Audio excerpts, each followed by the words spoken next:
direct quote, though, on his, you'll see it. Our teams are now embedded in governments around the world. That's actually what they wrote. Yes. And the video is 2 minutes. I didn't play all of it. It's what he says. But what he's saying there sounds reasonable. Yeah. Figuring out on strategic ways to end the lockdown easily.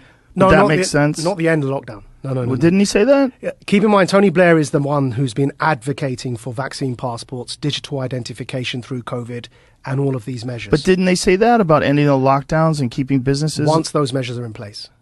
Right, so he's, even in the UK, his stance has been, yeah, we're going to get out of all it, but you have to have digital ID and you have to have... So during and the war, this is going to introduce the social credit score system. Right, so all of that came from your question, which is, regardless of intention, how do people do that infiltration from within? It's not just Twitter. So back to the psychological operations.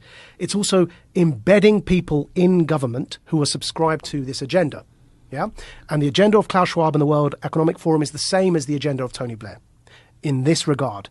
They call it, on their own website, they call it the Great Reset. That's what they say themselves. Yeah, that's a bizarre thing to do, to openly. Why do you think they openly discuss it that way? And openly, because the Great Reset has always been this gigantic conspiracy theory among the online folks. Like, this is all part of the Great Reset. Well, when he wrote a fucking book called The Great Reset, you're like, hey, man, shouldn't you be hiding this? And in 2017 at Harvard, he's saying, you know, we're going to basically, all of these world leaders will penetrate their cabinets with our young global leaders. He's open about this. He's open. Blair's open. During the Iraq War, Blair tried to bring in ID cards in Britain. He failed.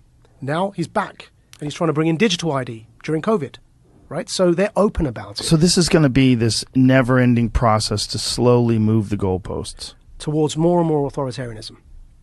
Checkpoint society.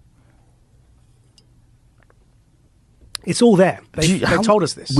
People have to realize this, right? This is important.